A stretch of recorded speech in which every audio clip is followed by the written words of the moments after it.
sich zusammengeklebt. Ist da in Amok im Kodesh, in der Nord, wo wir daven zu dem Eibischen Kiavdika Memore. Und in der Nord, was sie durch die Juri, was wir lernen, Teiro, was sie reißen, wie Kutschebriche, Kolo, Chad, wo durch vereinzigten sich mit dem Eibischen. Bis wann die Tatera Seme sagt, dass sie Kolo, Chad, Afal Pikein, tut mir sich das nicht bechol jem und bechol scho, in Asamin Eifen und in Asamin Vernehm, wo das gemacht geworden, berei Wam, Hadras Melech Malke Shalelo, ist das verbunden mit der Mejura, mit der Passierung, was getroffen mit mehreren zähnlicher Jahren zurück, mit 32 Jahren zurück. Afal Pikein sieht man doch, als das so zugezogen Menschen von verschiedenen Chugen von Niden, was Jiden werden doch umgerufen, am Kochen und Novein, wo sie wissen, jeder von sie hat das verbunden mit der Mejura, was sie gewähnt beobert in Vergangenheit und gesagt, und wie der Mond Frieden in der Vergangenheit, wo sie Blichiere gar stark verschieden von dem Matze Hahewe Yitzter, Afal Pikein kommt man bereits in Atev und betuv Levov, sagt mich Statev sein und Bateliken sich in dem. Nicht gucken dich auf verschiedene Unbequemlichkeiten, mit welchen das sie verbunden. Wir Adarabe, Mishono, Lishono, von Jahr zu Jahr, wird sich das vergrößert bekamus, ist der Bier, was bepasst ist, an das Gufe am Miset, an der Linien zieht zu, und das Gufe, was Miset, am Lisman, Mishone, Lishone, zieht das zu mehr, ist das Gufe an Hichoche, an Anemesdeke Hichoche, aber das ist nicht eine Linie von Vergangenheit, nur das ist eine Linie von Hewe. Und haben wir gefragt, die Scheibe, wie kommen sagen, als Amin sagt, bis als mir sagt, dass Tera Seme sagt, aber bis als mit Schreiben in der Stadt, dem Tarich von dem Jahr, darf zu mäßig sein in den Namen, in der Zahl von den Jahren, 32 Jahre mehr, wie in dem Star, was man geschrieben, Bashona Hahi, ist das Gufe, ist Lichiera, ist durchgegangen Jahren, hängt das ab an der Ruf, was man hat getan in den Jahren, was einen durchgegangen. Und es hängt ab echt an der Ruf, wegen was für ein Menschen das Rätsel und wegen was für ein Piulis das Rätsel. Und bedug mir, wie mir sagt, ja in Joshon, der Ruach skenim, nicht das skenim, nicht heimen. Also da seine Sachen, was also kommt zu noch ein Jahr, und nicht nur das wird nicht schwacher, Hashvi'i, oder weniger Poil, weniger aktiv, Hashvi'i, nur Adarabe, also wird Joshon mit der Jormerer, ist er dämmelte der Zare Bachayim, wird noch stärker und noch mehr, sei bekamus, sei beechus, Allahas kamer bekam, sie gehen durch mehrere Jahren. Und das redet sich wegen einem Menschen, wo sein Tafkid und sein Schlichus, was das durchgeführt bepeile gewährt, auf hereintragen Lebendigkeit in jeder Mensch, mit welchem sich getroffen, Lebendigkeit Beruchnius und Lebendigkeit Techet Begashmius, wie bewusst wegen seiner Piulis, was getan bis mit einer Neffen von Messias Nefesh, immer gedacht dazu ankommen. Aber es helfen, jeden, welchen gekonnt helfen, sei Beruchnius, sei Begashmius, hat Mechaner gewährt, oder die alle, zu welcher gekonnt der Griechen, als sollen sein, Sare Bachayim, als sollen sich missassig sein, mit verspreiten Chaim, verspreiten Lebendigkeit, Beruchnis und Begashmis, sich, unheimlich von sich allein, nicht begnügen sich mit dem Maimed und Matzov, zu welchem oder gerecht, nur halten Nei wachsen wie ein Neizasode, was eise Peres und Peres, oder rechet beeinflussen, naturgestellt, deres, Talmide wie Talmide. Als sollen sich echt vernehmen bei Chaim, mit lebendig machen sich und sich, und echt in der Nähe von Eres Lehoir, Betefach al Menasla hat Fiach, a lebendig machen a Menschen, mit welcher mir kommt in Barierung, in a Saminlefen, als soll noch sehen in sich dem Schliach, auf noch lebendiger machen die Menschen, was herum ist unter demut ist verkehrt der Linie. Aber Schaße kommt zu noch ein Jahr, ist nie die Sache gekommen, wird Hashvi'i Sholom älter und bemeile schwacher, nur sie wird älter, wird sie klieger, wird man früher, hat man gelernt noch mehr Teil und man kann gewähren noch mehr Meisim Tevi. Bemeile ist geworden, Mishi Yeshlimone Reise Masai. Und als hat schon Masai, ist unter dem gefordert und tut kol hatolube. Soll bekommen Arba Meyes, die Schaße, sie geht durch noch ein Jahr und noch ein Jahr. Wird die Sache als starker und lebendiger und halte nein wachsen, bekam es zu Beechus, bis wann es mich sicher, durch die alle Meisim Tevim und durch die Limud der Teire, was mir tut in der Neven von Jelchum Echail el-Choyel. Und bis mir wird älter mit der Tag, wird man kommt zu, a Tag, was ist angefüllt, mit Meisim Tevim, mit Limud der Teire, wie Kiem ha-Mitzvahs, ist jeder Meise Tev Achas, und jeder Dibur Tev Echad, und jeder Machshova Achas Tev. Und a viele Bachlotes Tevis Bose, mit dem Tekef ha-Massin, am Macht mit Zmachlit, mit Beschließt, mit der passenden Starkheit, wird durch sicher herabkommen bepeil, wenn Machshove, Dibur und Meise, wenn geht zu sich allein und wenn geht zu Peil seiner die alle, wo sie seine Sare, seine Mekablim, seine Talmidim und seine Mushpoim, als sie sollen sein Bachayim, sie sollen sein Amoke, von welcher sie wird verspricht, ämse Lebendigkeit in der ganzen Zwiebel, bringt man Arop Koomur in der Neven von Miyad, in der Neven von Achishena, der Hakitze Veranen und Sheichni Ofer Vuhu Betecha. Und man bringt Arop die Koulo Hanitis war Schleimo, alidei Meshiach Zitkenu, und wie gesagt, beim Heira Beyameinu Mamash.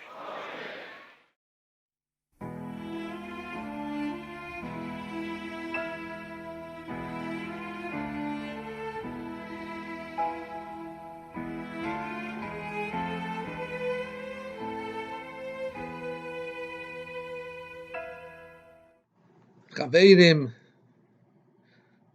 friends, Chassidim. We all know it's on a video. I don't recall exactly which year, but the Rebbe was in his home giving out dollars. It was obviously the time that the Rebbe was in his home after the passing of the Rebbetzin. And somebody came by the Rebbe, and the Rebbe referred back to a conversation they had 20 years back or something like that. And the person, in his tremendous amazement that the Rebbe remembered and picked up the conversation where it was decades ago, said, "Rebbe, you're amazing." And the Rebbe said, "And what will the world or the Jewish community have from that?" In other words, your incredulousness, your hispilus, your being excited about the fact that I'm amazing, that I remembered you for so long without having seen you in the interim. Ask the Rebbe, what's going to be from that? What practical benefit will there be from that to others? And this is the question. This is the question we have to ask ourselves at all times, and this is the question when we reach the moments of is'edus, of inspiration, of yearning, gaguim, intense feelings of longing for the Rebbe. We have to hear the Rebbe's voice saying, and what will come of it? What will be in terms of your mission, Ale Adomis, here on earth, in bringing the Shechina down below? Yes, okay, we've spent the day, of course, Gimmel Tammuz. We spend immersing ourselves in Rebbe, in the Torah of the Rebbe, which is, if you have to speak to real Talmidei Chachamim, to hear the way they look at the Rebbe's Torah, Rabbi Hirschsprung, Olav Sholom, an unbelievable Talmud Chacham. They say about him, he put the needle through the Gemara, and he would know at every page which part of what the Gemara is talking about, where the needle's going through. When he came to the Rebbe, to be Menachem Oval, after the Rebbetzin, he spoke to the Rebbe about the Likutei Sichos, especially the footnotes, the Haaretz. The Rebbe was very pleased to hear that Rabbi Hirschsprung, a well-known Goin, his belovedness, the fact that he appreciated very much the tremendous lomdus, the great depth of Torah that are in the footnotes of the Rebbe Sichos, which to really truly appreciate it, you have to be a Goin of the finest caliber. So the Rebbe's Torah and the Rebbe's inspirational love and leadership of the community and the individual.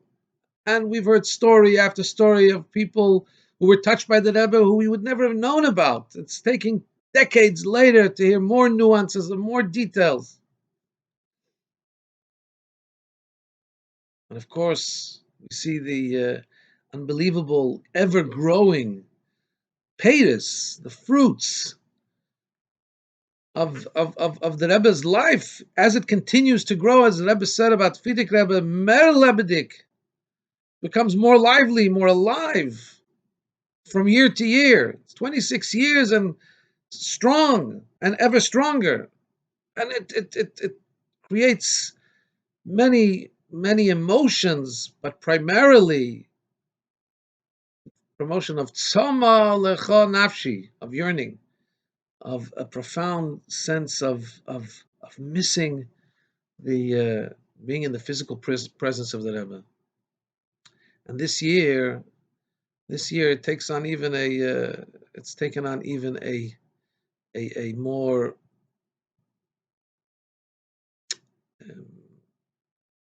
palpable manifestation or expression for so many of us who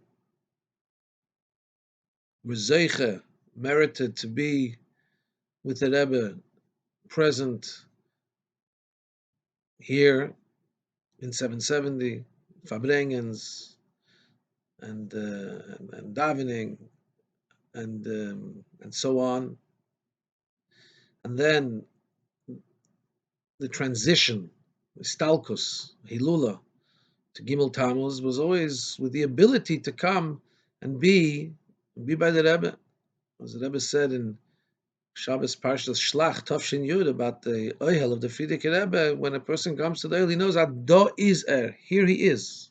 And these Daled Amas in that place of the hallowed grounds of the Ohel. And this year we were not able to actually bring ourselves to that physical space.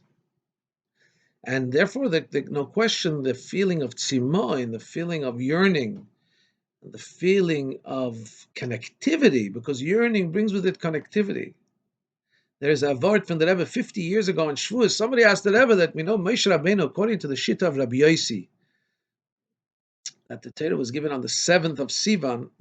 Why it was given on the 7th of Sivan that year is because Moshe Rabbeinu added one extra day. Hashem said, wait today and tomorrow, and Moshe Rabbeinu said, wanted 3 days of preparation. As the Lashon of the Gemara is, Yosef Moshe Yem Echad Midaitim. Moshe added one more day on his own initiative. And somebody asked the Rebbe, wouldn't it be the function of Moshe Rabbeinu of a Rebbe to make Matan Torah come 1 day earlier? Why 1 day later? And the Rebbe answered that what Moshe Rabbeinu was doing was continuing and intensifying the tremendous tzimoin, the thirst, the desire that the Jewish people were feeling to get the Torah. They were in such a state of hisoirus, of inspiration, of a desire, thirst, a yearning to get the Torah, that Moshe Rabbeinu decided it would be best to continue that for an additional day. And as the Gemara says, how do we know that Hashem agreed? Because Hashem came down on the 7th day of Sivan as what Moshe Rabbeinu had prescribed, the extra day. And the Torah was given according to what Moshe Rabbeinu had decided from here. So we see that it's just another example that when something is added and its obvious result is not chas v'sholem a cooling off, God forbid. If anything, we feel Gimmel Tammuz, the Rebbe's Hilulu, we feel it more this year because we can't come. So when there's an added tzimoin, when there's an added thirst, this is what we have to take from it, not chas v'sholem, that we're being rejected. That's such a negative, it's the wrong way to look at it, chas v'sholem. This inyan is not being taken away from us because to keep us distant. On the contrary, for whatever reason that HaKadosh Baruch Hu decided this year, our tzimoin, our yearning, our thirst is even greater. So the amazement, to parallel that with the amazement. So you come to the Rebbe and say, I miss you so much more this year. And the Rebbe says, and what will the world have? What will be the effect on Dira B'Tachtenim, on bringing down Hashem's presence here in this world? Amazing, amazing. What's going to be? Yearning, thirst. We're not Nadav and Avihu, the two sons of Aaron, who had such a thirst that they were enraptured, and they had the Rotzui, and they had Kleis HaNefesh. They totally lost themselves into the fire of heaven. The Rebbe is all about Dira B'Tachtenim, bringing the Shechina down below, because that is the Tachlis of the world. That's Mashiach. So we have to translate and transform all of this, all of the energy, the emotion we feel, to practicality. And here, of course, the Rebbe tells us how. Chaim.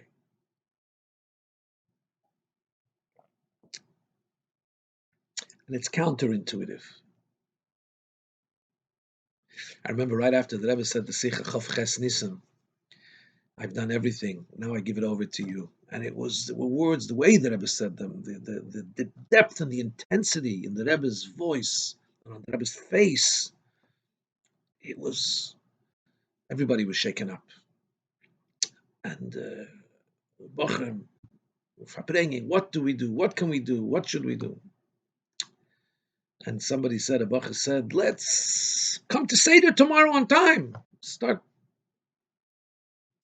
Come to the learning, the proper time. And the other Bacher said, I'm bringing Mashiach. You're giving me come to the learning on time. Little things to keep the schedule. What does the Rebbe say about this? Of course, the Rebbe teaches us that the most profound changes happen when one act, one little thing is changed. Because human nature is that when we take on earth-shattering things, total makeovers, total changes, it doesn't really change who we are. For as long as that inspiration is there, for as long as that day is there, for as long as whatever it is that's propelling us in that direction is still there and intensely within us, perhaps we keep it up. And then slowly, or perhaps not so slowly, we revert back to where we were. So the Rebbe teaches that it's adding something that you can sustain, something that for you is an exit from your regular comfort zone. It could be something small. And when that becomes your norm, you then add something else. And the Rebbe says, the oft quoted Rambam, that a person has to see himself shokol, himself equal, balanced. The world balanced. Also, if he just did one more deed, his scale tilts. If his scale tilts, the whole world tilts. But let's talk in the realm of our scale, the realm of ourselves. Somebody sent recently a meme, on the WhatsApp, a picture. I don't know how to share it here. I would share it because a picture speaks louder than words.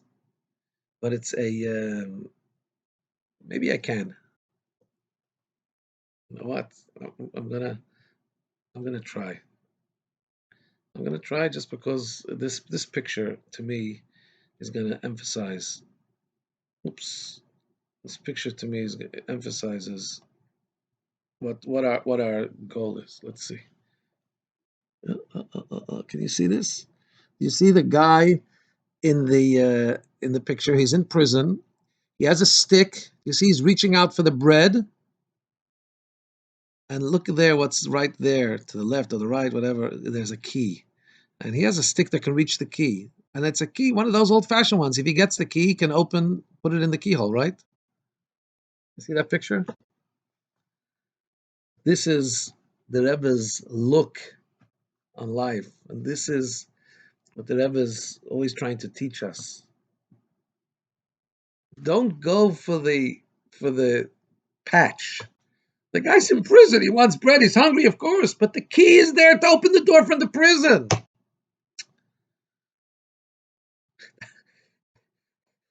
When are we going to fix our problem? Put a patch on the golus?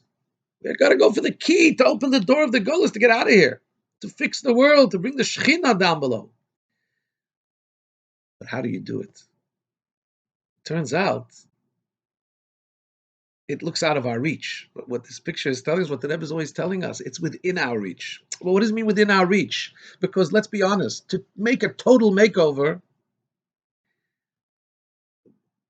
we have times in our life where we get inspired, when we get motivated, we try and, yes, maybe the 24 hours, these 24 hours of Gimmel Tammuz, we're kind of like in a different zone. What happens Dalet Tammuz? It was once by the oil many years ago. One of the earlier Gimmel Tammuzes was Dalet Tammuz, 6 in the morning or 5 in the morning. And there had been Farbrengens all night post Gimmel Tammuz. And I walked in, it was still. Today, it's never still. I'm talking 20 plus years ago. Quiet. And I remember a chassid who's 25 years older than me, sitting there and saying, still. This is the day after Gimmel Tammuz.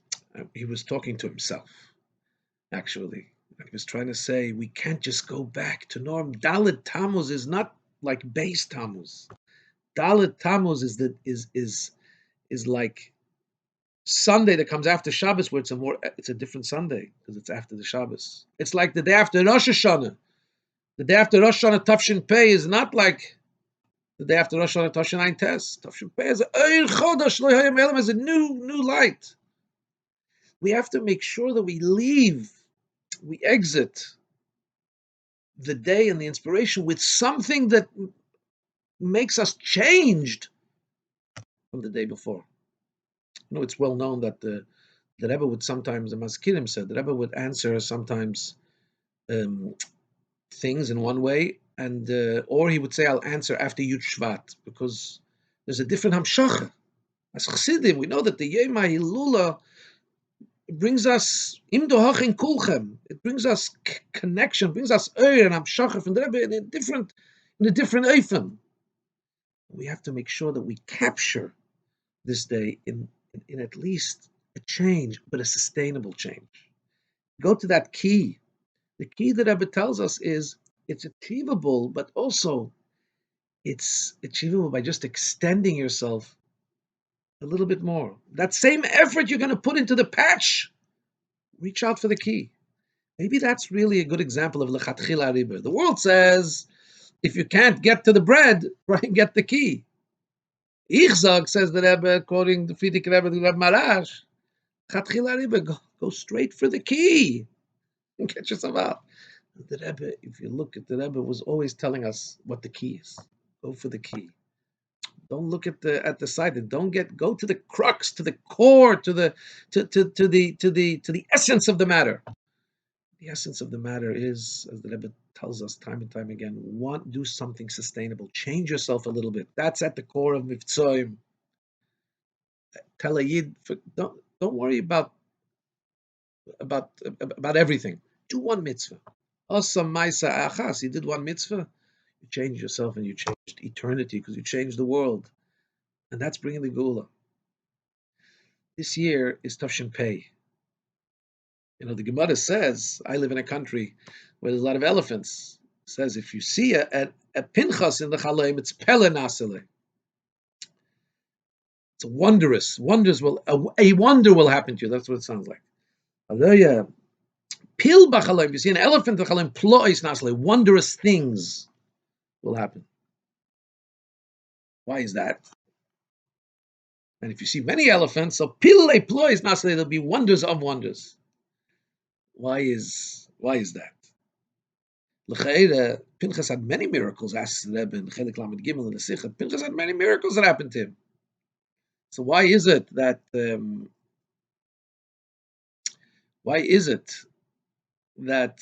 when you see Pinchas in the Chaleim, it seems to be only one wonder. You see elephants, it's many wonders. It says the Rebbe, the point of Pinchas was not that he had many miracles. The point of Pinchas was that his whole hanhaga, his whole life, everything that he did was in a wondrous way. How many miracles happened to Pinchas? It's all the same nekuda. He was a wondrous person. He did what needed to be done, and everything that needed to happen to make that thing happen. It's not many wonders. It's one wondrous state of being. And this is the Hira that Rebbe learns in the Sikha, that we have to just be different people. We have to look at everything. We have to go to everything from the core, from a Mesiras Nefesh, that this is the way it has to be, and everything else will work itself out. Mitzvah achas. We have to walk away. We have to emerge from this Yom Hilula in this time that's a Peladika time, because it gives us an opportunity to get to the core. Not being able to come to the Rebbe Begashmius in the way the Gashmius can be in Gimmel Tammuz, in the Da Izer, at least the oil of the Rebbe, not at least, but the oil of the Rebbe, forces us to come in a Peladika way, to come in a wondrous way, to come in a way that we get to the core, to the essence. And the way to the essence, says the Rebbe, is to make one little change. One little hira, one little achlota, one little change. It was Shnas HaChamishim of the Rebbe, Shnas of the Rebbe's Chasana. It was Shnas HaTishim, Tzadik Tes and Ayin Tes. Pei Tes, Ayin Tes, Shnas HaTishim. And there were achlotas. What should we do? And I spoke to my mashpia. I said, what do I do? I said, make sure you do something sustainable. And it was with tzedakah. Give every day a sustainable amount of tzedakah for the Rebbe and the Rebbetzin. And you know what? He brought home to me something that the Rebbe says so often, but I had overlooked it. Maybe it took me to get to a couple of decades into my life to really appreciate it, that yes, you know what? That achlata is still going on. And I can look back and I know the date when that achlata was taken, and it made a change in my life. Gimmel Tammuz Tafshin Pei should be a date that you remember. It's going to be a date that you remember because it's so different. and hopefully Pasha Begashmius, everybody will be healthy after this, and everything will be, I shouldn't say back to normal, not back to normal, but not to be, not to have the God forbid, the danger and the pain and all the suffering that people are going through. But it should be remembered not for that. It should be remembered because that's the day when you took a particular achlata, and it was a small thing, but it became ingrained in you. It became the chain reaction for many larger things. So it's an amazing day. It's an inspirational day. It's a day of gaguim, yearning. Make sure it's a day, though, that as the Rebbe says, what will the world have from that? What will the Shechina, the Direh B'Tachtenim, be accelerated through that? Take the opportunity to make a change where you, the only place you can really make a change, and the one place where making a change really makes a difference. Because הכריע atzma, you change yourself, and kolo elam kolo, as the Rebbe tells us time and time again. Zon sich zen mit dem dolamata in aguf gashmi hu yigalenu l'chaim tayrim b'didem tayrim chsidim.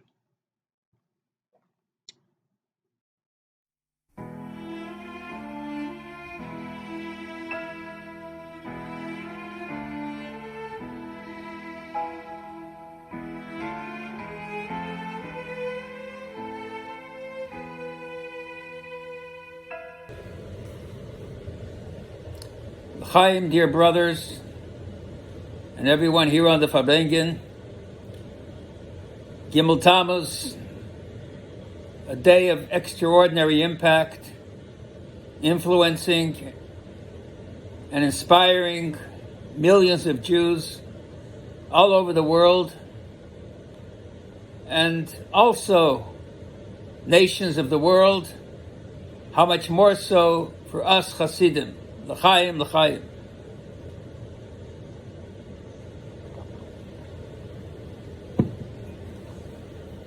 Experiencing this day is something very outstanding and unique. Recognizing the fact that the Rebbe continues to be with us in a very practical way, although on some level seeming transcendent, because he is not here in his physical body. And we see that in the growth of the Rebbe's objectives and the practicality of what it says in Tanya, the Alter Rebbe, in chapter 27 of Iggud Hashluchim, that a tzaddik, quoting from the Zohar, that a tzaddik, after his passing from this physical space, is found in this world even more than before. And the Alter Rebbe continues and explains, in this world of action, and connects particularly with his disciples and his followers, and those that walk in the way that he intended, and that this tzaddik wanted us to go.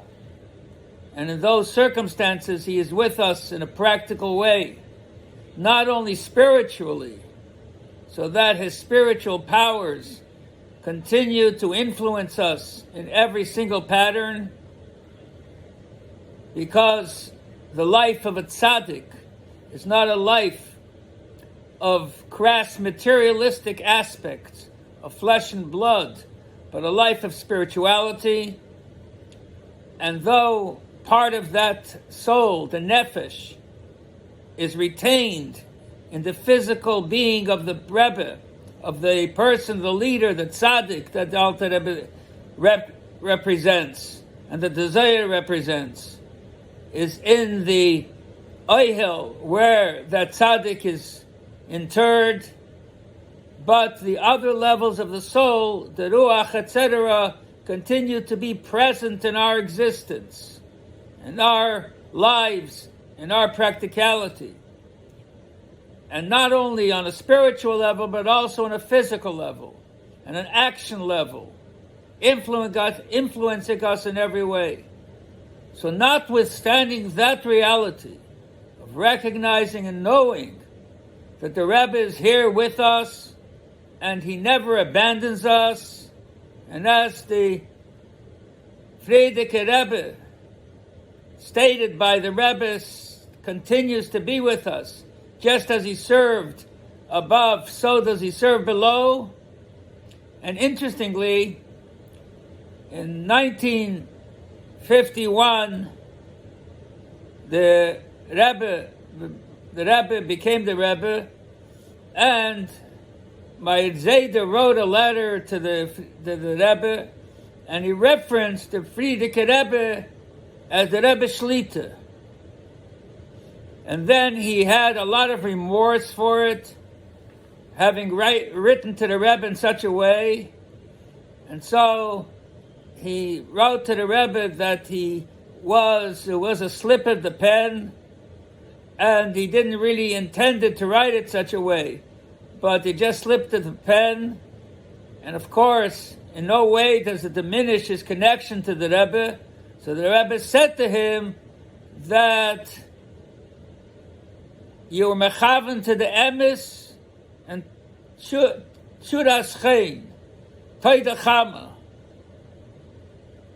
So even though that's the reality, that the Rebbe is here in some aspect of life, of vitality, and the vitality we can see in the terms of the impact of the Rebbe that continues to be beyond our comprehension, beyond anyone's comprehension, in a practical way. And I remember in Tavshin Nun Daled, when the great philosophers and historians and the Jewish leadership was talking about the unfortunate, stupid attitude of the demise of the Chabad empire.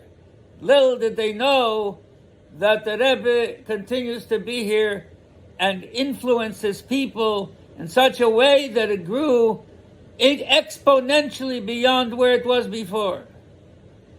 So, of course, that is what you might call practical proof, not anecdotal element, but statistical proof, where you can see the growth. At the same time, for those who were able and merited to be with the Rebbe physically for many years, and directing our lives, and directing our growth, and directing our shlichus, there is a certain nostalgic sadness that also becomes part of this day, together with the extraordinary impact of the day. And as the Rebbe spoke many times about the concept of Hilula, Hai Almo Dazlina Minei Kibe Hilula Damya, that it takes this physical space to move into a higher level, that we become movers. And so the physical space is very significant, and on some level we all yearn for it. And if you heard the commentaries of the various shluchim and leaders and regular practical Jews who talked about what's so special about today, everybody mentioned the Tzaneinu Lirais Malkeinu. We want to see our king. We want to be together with the Rebbe. We want to see the Rebbe in his physical being, in a body, in this world, where we can interact with him. We can get $1 from him. We can hear the Torah from him. We can get a bracha from him. Where we can see his monarchical, angelic, holy face that permeates our very being. And so on some level, there's something missing. And so you think to yourself, what is the Rebbe? What's the Rebbe to me? Of course, when someone of my generation thinks about the Rebbe, we think about the Rebbe's physical being as well, about his presence. And even in his presence, he was beyond his presence. As we know, what is a Rebbe? So the descriptive factors, the adjectives that are used, the pronouns that can be used in order to describe a Rebbe is a leader, a mentor, a teacher, a father figure, a a confidant, a Torah genius, a prophetic seer, a caring human being, a caring individual, thinking and caring about everyone, impeccable characteristics, impeccable behavioral patterns. And all of that combined, but all of those just describe the kind of person the Rebbe is. Remember in Tafshin Nun Daled, after Gimmel Tammuz, during the week of Shiva, that I was asked to participate in a interview conversation with one of the, what you might call the major talk show hosts on television, a fellow by the name of King. And he asked me various questions. At that time, we were all sitting Shiva with our torn coats. And I asked the Rabbanim if I should go, and they actually urged me to go. And when I sat in the studio here in Miami, and they interviewed me, asked me questions about the Rebbe, his impact, what we think about him, how we feel about the fact that there was a Gimmel Tammuz. And then the last question that he asked me, which was somewhat shocking, and at that moment, only Almighty God was able to put an answer in my head. And maybe the Rebbe himself. He asked me, so what do you think? Is the Rebbe Mashiach? Is the Rebbe the Messiah? And so I answered him, definitely eligible. According to all the descriptions, Maimonides, and the Talmudic discussions of what Messiah should be and who he should be and the kind of a person he should be, the Rebbe fits all of those patterns, all of those factors, all of those characteristics, all of those behaviors. And so, on a practical level, imagine that we are living in a time when our leader was able to be Mashiach at any moment. He had every single character that was necessary to qualify him for that role on the highest level. But what is the Rebbe? What is the Rebbe to you and me? I can only talk about myself, and hopefully it also resonates with many of you, because we all have a very special, personal, deep relationship with the Rebbe. I heard many people talk about what's special about Gimmel Tammuz. They said it's Hahiskashrus. To me, I had to tell me what's special about Gimmel Tammuz to you. I told them that of the various times, multiple times, that I had the merit to go into the Rebbe for Yechidus, it was something that we prepared for an entire year. And before we went into the Rebbe, we fasted that day. We spent the time in meditation, in isolation, in thinking about ourselves, our past year, our objectives. When we came to the Rebbe, it was an extraordinary moment. So I told him that now Gimmel Tammuz is my Yechidus with the Rebbe. It's that moment that I can connect with the Rebbe on the deepest, most personal levels. And to talk about the Rebbe, what is the Rebbe? So first you have to recognize that in this physical space, he transcended physicality, transcended time and space. I shared with some of you times before, that after Gimmel Tammuz, except for the fact that I went into the Rebbe's room when I brought Balabatim who wanted to come into the Rebbe's room, and I felt they would be inspired by it. So I used to go to the Rebbe's room with them by myself. I never went into the Rebbe's room. And even when I went in with someone else, it was not the kind of experience that I would like. When I walked into the Rebbe's room during Yechidus, from the time I opened the door until I went to the Rebbe's holy table and put the note on the desk for the Rebbe to pick up and to read, it was like almost a mile. It was a long distance from the door to the desk. I remember it was like I was walking for a long time with a sense of trepidation and awe. And then when I came into the Gan Eden Elyon after Gimmel Tammuz, I recognized that between the door and the desk was 3 steps. I couldn't believe it. I was in that room with a group of young leadership cabinet of the UJA, and they had chairs set up. There was 13 of them sitting in chairs. And there was a few of us standing in the back, and we were invited to that Yechidus for an hour and a half.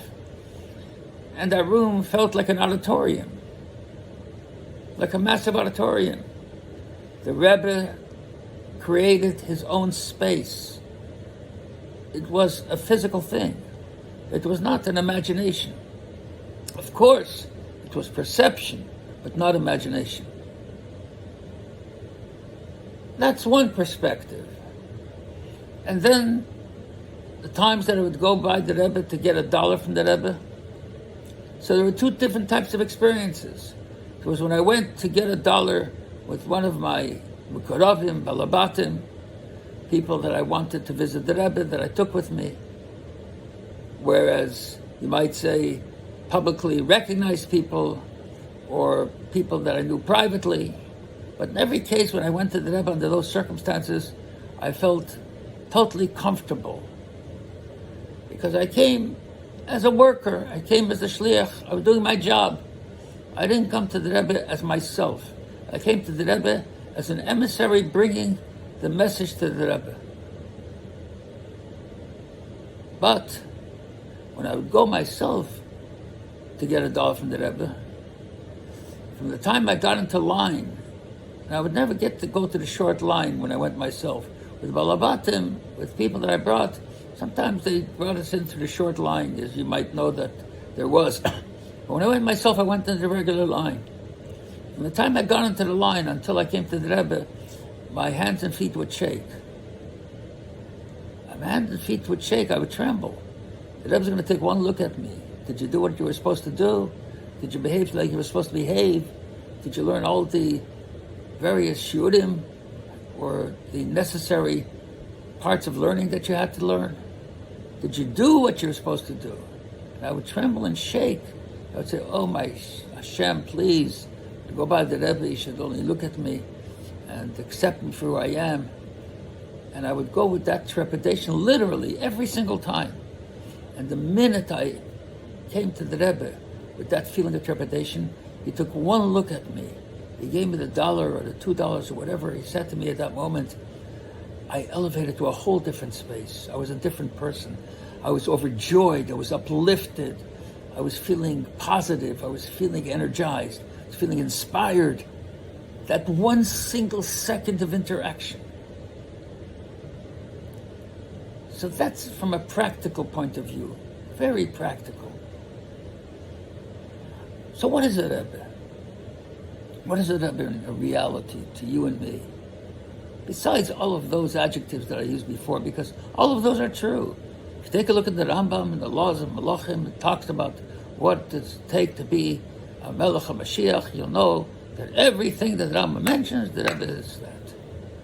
And everything you ever heard about the Rebbe, loving and caring, selfless, etc., all of that is true. But what is the essence of the Rebbe? So just to reference the very famous Maimer, Va'ata Tetzava, of 1981, Tavshim Mem Aleph, before Purim, and the Rebbe spoke there about what is a Rebbe. And not only what is a Rebbe, but in describing a Rebbe, the Rebbe said that when the Frierdiker Rebbe said that Maimer that the Rebbe actually expanded on, the Kibbutz Yehudim, and the Rebbe said that the Frierdiker Rebbe, he actually described himself as what is a Rebbe. He spoke, the Frierdiker Rebbe said when he spoke about Mordechai HaYehudi and Moshe Rabbeinu, He actually described himself. So what is the Rebbe? There he describes what is the Rebbe. And what is the Rebbe to you and me? In reality, we're believers. We learn Chassidus. We daven 3 times a day. We learn Chitas. We do what the Rebbe wants. For Shluchim, we're out there selflessly. As you know, Shluchim are selfless on every level. So what is a Rebbe to us? What is it? Is he our director? Is he our Meshaleach, the one who sends us? All of that is true, but what is the Rebbe? So in that Maimer, in that treatise, the Rebbe talks about the Rebbe being Araya Mehemna. The first Rebbe was Moshe Rabbeinu, Araya Mehemna, and the Rebbe says 2 things about Araya Mehemna. One, the simple translation is that he's a trusted shepherd, like Moshe Rabbeinu, when God wanted to find the right person to give him the Torah, Moshe as a shepherd went to take care of the little sheep that got lost and carried him back, so to speak. And the Abisha said, a person who can take care of the small sheep that gets lost and to feed him the right kind of grass that he needs to feed, he will be the shepherd of my children. He's a trusted shepherd. He takes care of my flock, the flock of the Jewish people, those whom I love. So that's one translation. And the other translation of Araya Mehemna, he's the shepherd that infuses, that embeds faith, emunah, into the Jew. What does it mean he embeds faith and emunah into the Jews? So the Rebbe goes through a long discussion about that. And he talks about the fact that every Jew is a maimin be-maimin. We have faith we're hardwired for faith. Our fundamental genetic system is filled with faith. So what does it mean that he gives us faith? He gives us faith that the faith affects us. But then there's 2 levels of faith. There's a faith that affects us from an encompassing fashion, from an externalized fashion, that influences us from above, like the Jewish people at Matan Torah, that they said, Nasa v'nishma, we will do, and then we will accept. That relationship of faith happened to be because they were forced to do it when God placed a mountain on top of their heads and says, if you don't do it, I'm going to drop the mountain. And they saw the thunder and lightning, and they saw Hashem in his revealed state, all the way from Egypt until they came to the revelation at Sinai. And that knowledge, that experiential relationship caused them to have the faith, so to speak, das, that element of not only wisdom, not only understanding, but knowledge, the experiential wisdom, to bring the wisdom into a practicality, impacted them, and as a result they had faith. So even though that faith that Moshe Rabbeinu gave them and imbued in them was a faith that was extremely powerful, that was extremely transcendent, that connected to God on the highest levels, but the cause, the catalyst that brought about that faith was some external factor. The mountain on top of them, witnessing the miracles, witnessing Moshe Rabbeinu's influence and so forth. So even though it was the essence of their soul that connected with that faith, but was their faith that came as a result of some factor. Powerful, a great faith. And it changed them. But it wasn't an internalized change. That's why they had to wait until Purim, until it became an internalized change. They now reestablished, they sustained, they came into practicality what they had accepted. At Sinai, they accepted God as their God. They accepted the Torah and mitzvahs, but it wasn't internalized. It didn't come from their own efforts. It didn't come from their own being. And that's why the Medrash tells us that Mordechai in his generation was like Moshe Rabbeinu, but more so in a certain way, because at that moment, their connection to the faith of God came as a result of 2 factors.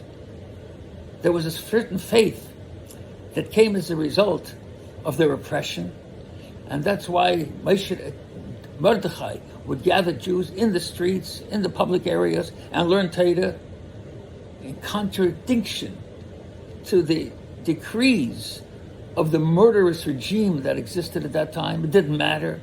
And he put the children, the 22,000 children, you might say, in physical risk, because there was a selflessness, a connection to Hashem that went beyond rationality, the essence of the soul connected. But what caused that connection? That feeling of selflessness. They did not want to be disconnected from God.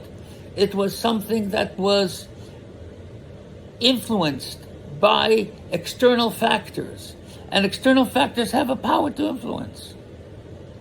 And the Rebbe gave an example that Jews, and we know for ourselves from the Russian Jewish community and from Chassidim and so forth, that when they were under the despotic influence and dictatorial powers of forces that caused them to, in some way, not have the opportunities for the freedom of connection to Hashem, against schools and against yeshivas and against learning. And if, God forbid, they were found teaching Torah, they would either be murdered or sent to Siberia, as we know the stories from the Frierdiker Rebbe and that whole period of time. That caused them to have a selflessness that was beyond any kind of understanding. They were totally connected to Hashem on every single level. They would give up nothing. And they would go to the greatest lengths to connect to Hashem. The greatest self-sacrifice to be able to connect to a higher level. That's what they did. They would deny themselves any physical pleasures. It didn't matter. They didn't have what to eat. They didn't have where to sleep. They were put themselves in physical and mortal danger. I know that. I know of my own grandfather, my own father, my great-grandfathers. Some who were murdered, some who were tortured, some were imprisoned, just for the sake of being connected to Hashem, because that power of selflessness came as a result of an external force that says, otherwise you're going to be disconnected from Hashem. That's one level of faith that comes into a person. And then those same people came to a free land where they were able to do everything they wanted, whether it's the Western Hemisphere or the Eastern Hemisphere. It didn't matter where. And all of a sudden that same selflessness dissipated. It wasn't there in the same way. Because there wasn't the same kind of a catalytic pressure that caused them to behave in such a way. And so they were able now to relieve themselves a little bit. There was not that pressure to bring out that selflessness, that connection. That's one level. And then there was another level that took place on Purim, which was after the miracle, where God gave the house, where Achashverosh gave the house of Haman to Esther and to Mordechai, where Mordechai was elected to the highest offices, when the Jewish people were living in plentifulness, when they were going to get permission to rebuild the Beis HaMikdash. Under those circumstances, everything was nice, everything was good. It was America in the 20th and 21st century. Everything was nice and happy. And under those circumstances, when the Jew continues to want to be connected to Hashem on the deepest level and wants to not lose that spark of his soul that can ignite the entire body, that's when the essence of the soul is connected. There's no catalyst. It's the essence that gets connected. It's the spark of the soul that becomes ignited. It's our inner being that's always connected to Hashem, but concealed by the many external coverings and concealments of physicality and crassness and hedonism and instant gratification and all the other matters that does not allow that inner element to come forth. That's the highest level of faith that not only influences us from an external force, but touches us deeply so that our reaction is internally. It comes from our essence, from our inner being. That's what the Rebbe is. The Rebbe is the next step. Moshe Rabbeinu, Mordechai, and the Rebbe.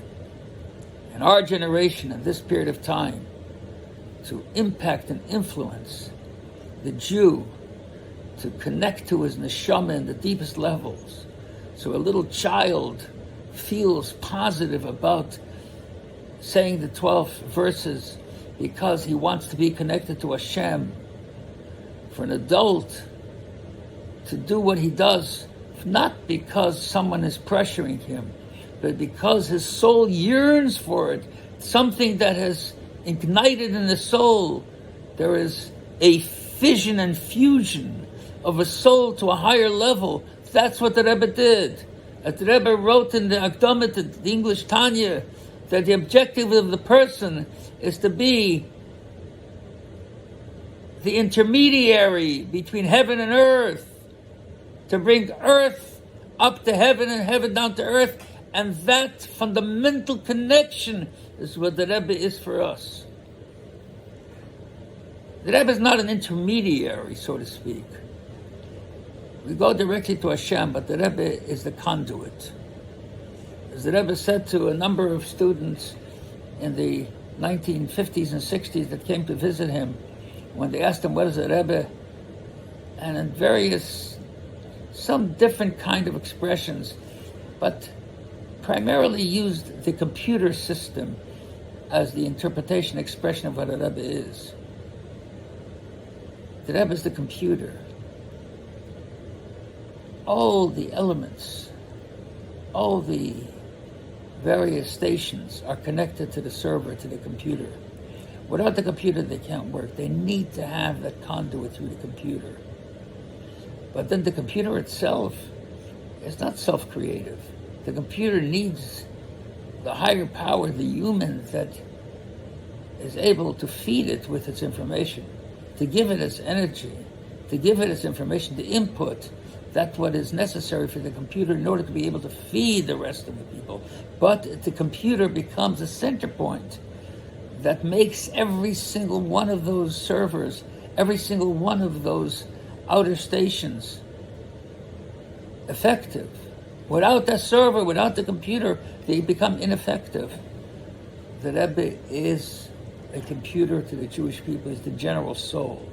He's the one that serves as the condenser that collects all the energy from the world and it brings it into a practicality and then connects it to each and every single one of us in a practical way. As the Alter Rebbe says in Tanya, in a practical way, even in the physical world. And the Rebbe does it on multiple levels. And this, just to share two stories about one single person that I experienced. I had a dear friend of mine who, Baruch Hashem, had the merit to influence a little bit, to become a little closer to Hashem, and became very close to the Rebbe. The Rebbe wrote him more than 20 letters, very sophisticated, deep letters on many subjects. His name is Mordechai Shoel Lando. I met him on a tennis court one day at a friend of mine who was a tennis player, a champion tennis player. They were both champion tennis players. He said to me that I have a friend who I play tennis with who's a very powerful man. He owns a giant business. He's a very effective person. He's on television, etc., etc. And why don't you try to influence him? I said, how am I going to do it? I just came to Shlichus.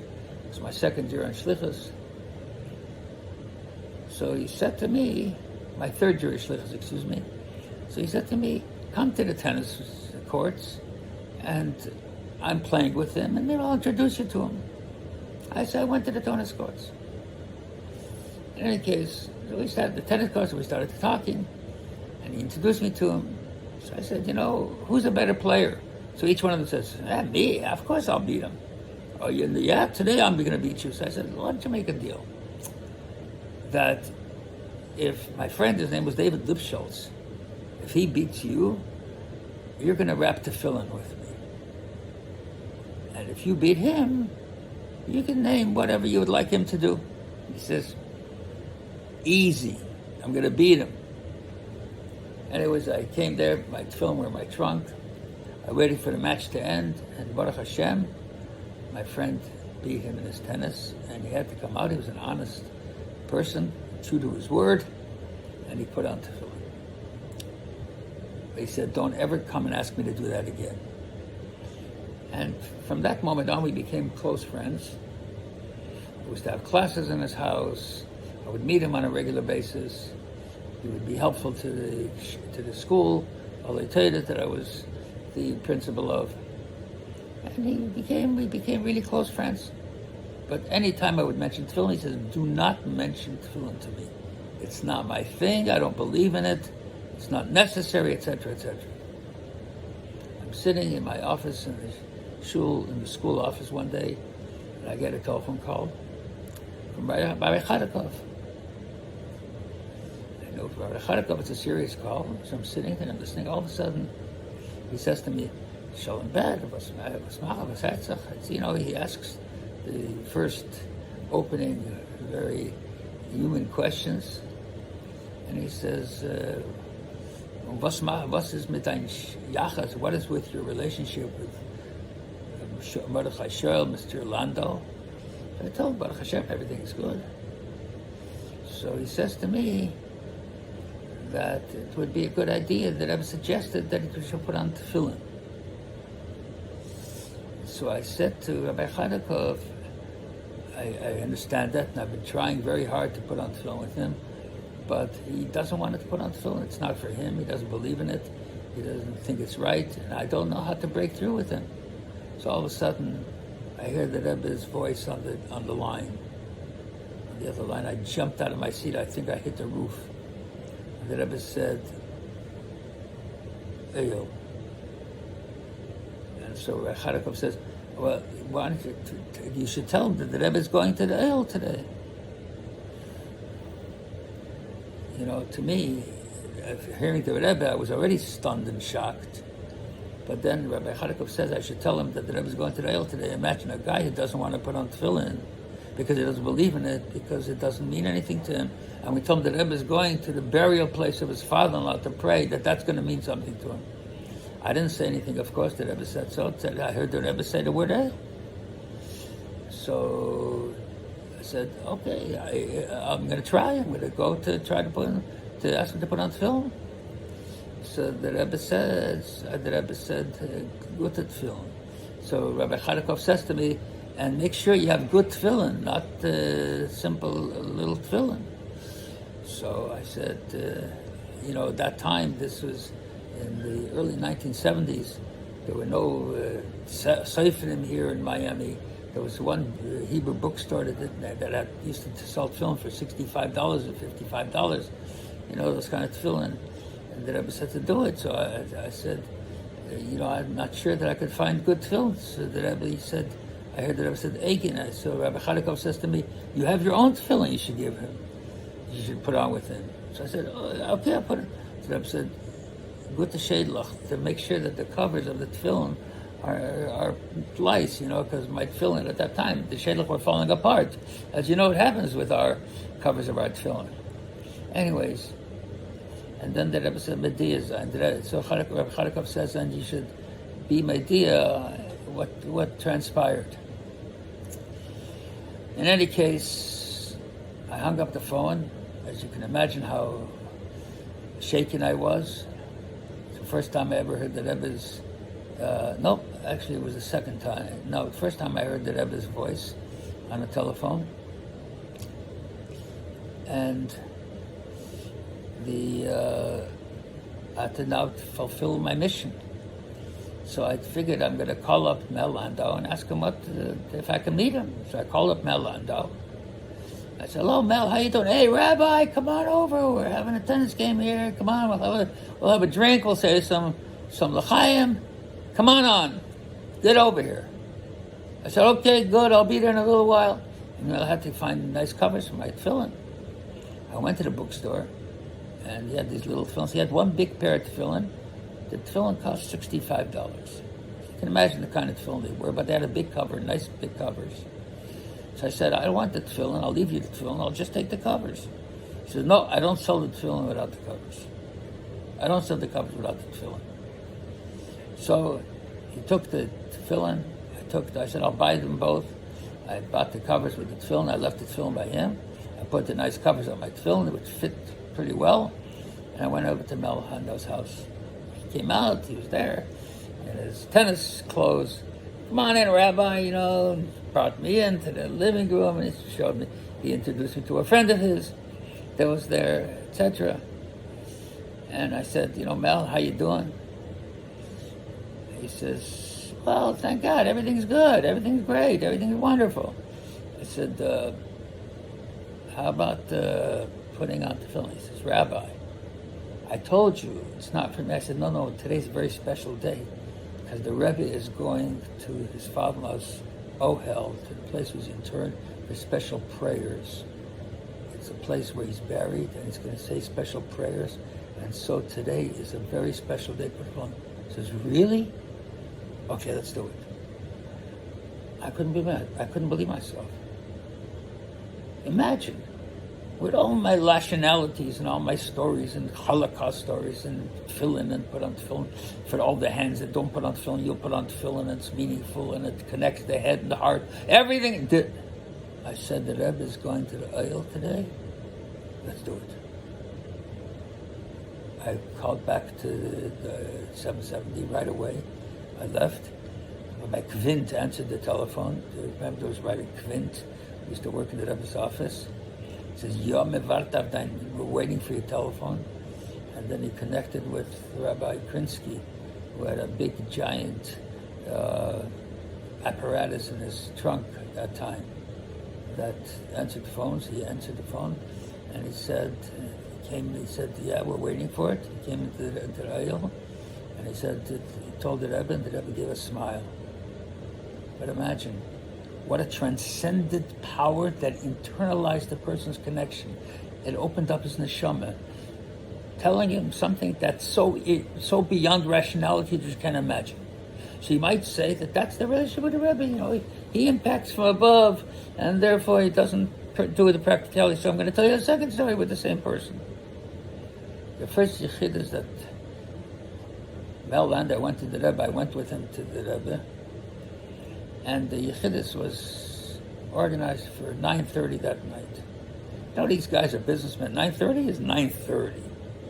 Not 9:31, but 9:30. Came 9:30, there was a whole line of people. Said, no, come back at 10.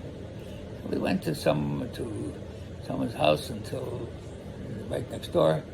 My brother-in-law was living there. And we went next door, 9:30, 10 o'clock, we came back. We come back at 10:30. By the time it hit 11:30, he said, something, I don't want to bother. There's so many people standing here. I don't want to bother the Rebbe. I'm going to leave for another time. We got to go back because he had a meeting the next day in Carolina. He was meeting the finance minister of Israel named Sapir because he wanted to make a major investment in Israel and building a major country club convention center in Israel. He had connections at that time through his business with General Electric, with Westinghouse, with all of these big companies, with Whirlpool, and there were literally tens of thousands of people that would come to the conventions from each of the companies, and he thought that this would be a great impact on Israel to have a convention center, and he was going to model it after the La Costa Country Club in California with massage parlors and tennis courts and everything that was necessary. And in fact, he brought with him the plans that the architect has already set forth to build this extraordinary center, that the Israeli government was going to give him the land, and now he's going to meet with Sapir in order to be able to make the last arrangements. They were going to meet on a boat, so he was going to the Rebbe with these massive plans. He had a big, giant architectural briefcase filled with these plans. But he was not coming to the meeting. He doesn't want to bother the Rebbe. I said, no, Mel, you know how long it takes to get a meeting with the Rebbe? You know what it means if you have a meeting. It's not the Rebbe wanted to meet with you at the right time, but there were people coming before you, and the Rebbe doesn't push people out of his office. Anyways, it was 12 o'clock at night when we went to the Rebbe. I came in for a moment. I didn't stay for the Yechidus. I just came in to introduce him. Told the Rebbe, this is Mel Landau, and he's here to have his yechidus with the Rebbe, and I walked out. So he says to the Rebbe, this is what I want to do. I says, while I was outside, I was listening to people that you have so much, so many people to help, and you people would need your advice. He says, I don't want to bother you tonight. And the Rebbe said, no, it's okay.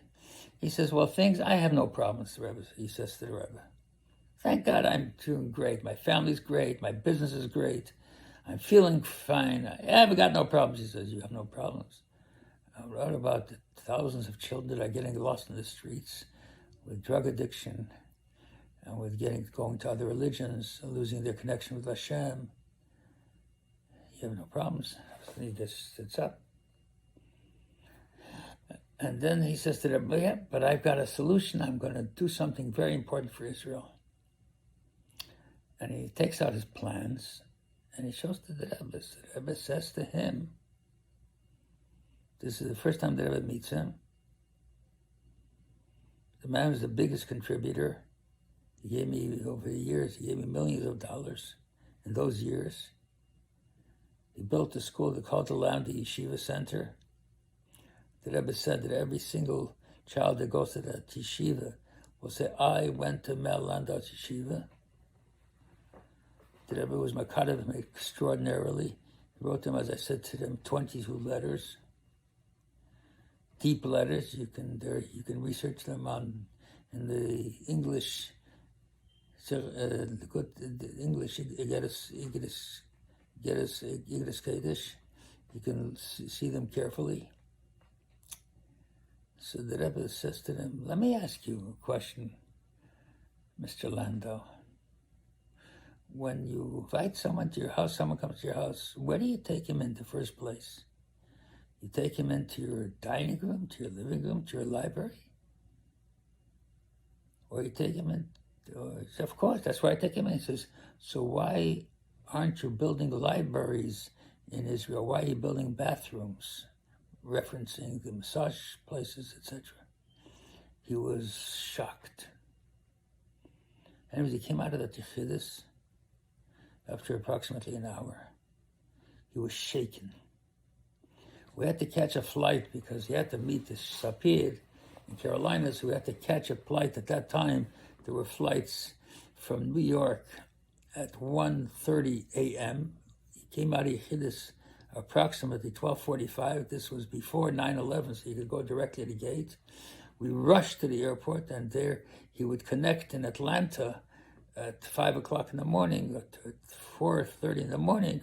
And from Atlanta, it was a hub. He would connect to Carolina and so forth. Now it would connect to Miami. Anyways, we rushed to the plane. He was shaken. All the way from New York till Atlanta, all we did was say Chaim. I wanted to calm him down a little bit. He says, the Rebbe, boy, he really whacked me. He says, the Rebbe whacked me in such a way. So imagine, on one level, he connects with him to put on film because he's going to the Eyo. On another level, on a practical level, we do build bathrooms in Israel. Anyways, we got off the plane, and it happens to be that as we got off the plane, there in the terminal, he met some of his executives that were going to meet other people.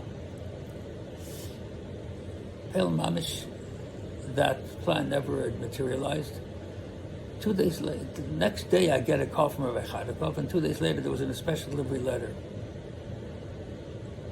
I'm not going to discuss the Rabbi Chadakov's message, which was very powerful. The Rebbe said, I met a person, I'm just going to mention one matter, I met a person that the Eibishter gave him a schus that even I myself do not have, that he opened up the faucets, the tzinoides, to bring back hundreds of thousands of Jewish youth back to their Jewishness. He says, and the power of a building is not in how high the building is, but in how strong the foundations are.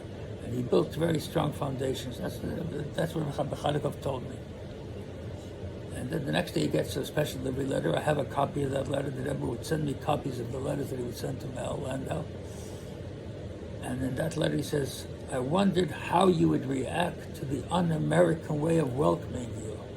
Because the American way was to give one's plaudits even when there's not so much expected or not so much deserved. How much more so in your case when they were deserved more than you can imagine.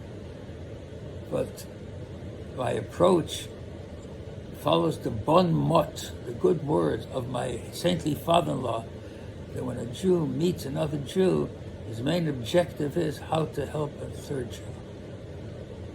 That impacted him for the rest of his life. The Rebbe is our connection, is our conduit. He is the mainframe. He is the server that connects us to the highest levels, on the deepest levels, on every level, emotionally, physically, psychologically, religiously, spiritually, practically, physically, in our practical lives, with our children, with our parnasa, in every other way. And so, my dear brothers, today, Gimmel Tammuz, let's say Chaim, the Rebbe should continue to be our lodestar, our guiding force. The Rebbe gave us marching orders. He didn't leave us with a legacy of power, a legacy of what the Rebbe did, a legacy of writing. He continues to be with us with marching orders, and he watches each and every one of us, how we fulfilled those marching orders in order to bring his mission to fruition. And that's our real connection with the Rebbe. Chaim, we should merit him. It's Hashem. Seneinu lidas malkeinu. We want to be with you, Rebbe. We love you, Rebbe. We need you, Rebbe. We need you in our physical space. With all that I've said, it still requires some thought process, some philosophy, some inspiration, some perspective, perception, etc. We need you without all of those elements, just to see you, to be with you, to receive $1 from your hand, to receive that smile that elevates us and brings us to a new level. I myself experienced it at times when I was in a very, very low state of being. Very challenging time. You'd have one look with one smile, and just saying to me, "Good Novent, Sholom bed. Good evening, Sholom bed." Changed my whole existence. Chaim.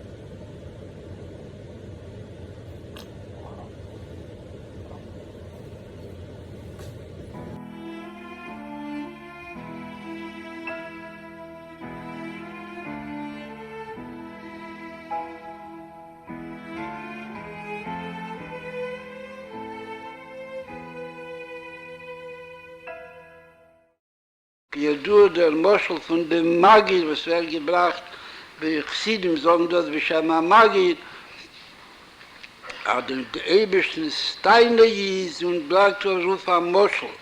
Aber schau der Ov, behält sich von dem Ben, ist auch nicht Chas wie Sholom, weil will nicht sein zusammen mit dem Ben, will, aber beim Ben soll sich nicht selber werden, nach Schuko, absuchen dem Ab und gefunden dem Ab.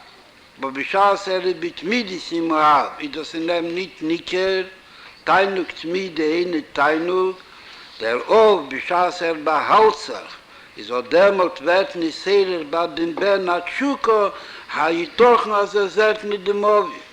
Bis wann es wie die Koloschen von der Sede von Patsche von Yud Gimmel Shvat, ha yesh havai bikirbeinu imoi.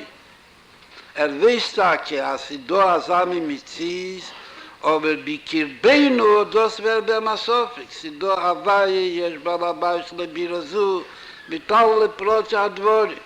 Weiß viel, als wird nicht haben, mit Kodesh, mit allem, wie etwas am Muchle. Aber was ist das beim? Das heißt Havos, weil das ist in der Nähe von Seviv Kolalmi. Und nicht wer Taschstopp in Tanje. Aber das ist Seviv, der Fall, was mit hat nicht in der Ruf dem Hergisch.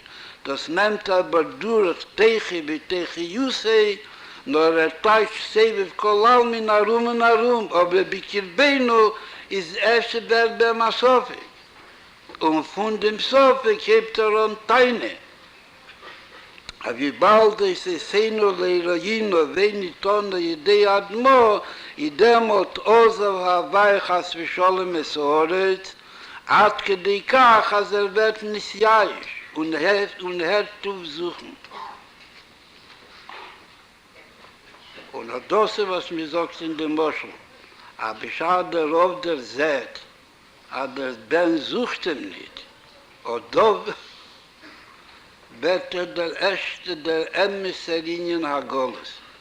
Kolsmann der Ben suchte, i das Guf ja Hachon und das Guf ist Anitus und das Guf ist das Schole von der Giule, weil sucht wie in der Ruf liegt sein Rotzen, in der Ruf liegt seine Status.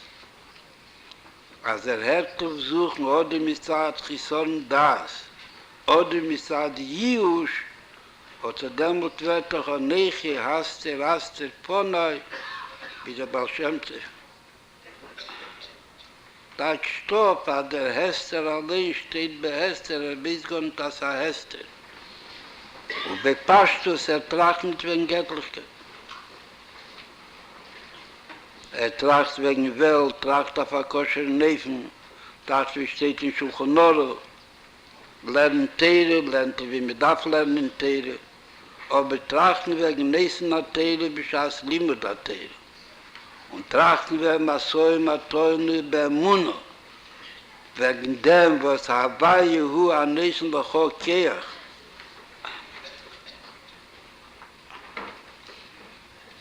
Was ist Choyu, und der Ruf gehört tracht. Und dann beschaß mit Tanitz mit der. Sagt er, was hat ihn nach Tanitz das Tanitz darf sein zu dem Eberschen. Bekommen wir ad Mosse. Und der Ruf darf sich das im Halten von den Bären. Gedei der Bären sollen Fern suchen. Und Bären sollen es selber werden, als Schuker wie von Eretzi, Woi, Blimoi. Bischass aber steckt ihm allein. In der Chischach Koffel Chuppel. Und danach wird er Yisherim Kemalochim Bukibni Yodo. Und da ist viel nicht der Chameli, Pinchas ben Joish. Biachad im selben Mond mit bei, also so halten in den Suchen.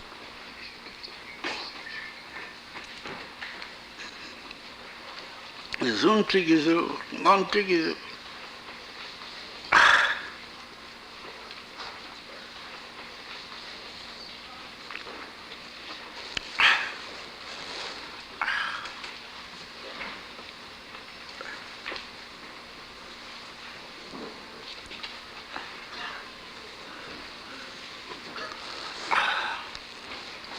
Und dann besucht auf der Ruf Asbore, besucht man eine Sifre Musser, besucht eine Sifre Chsidis.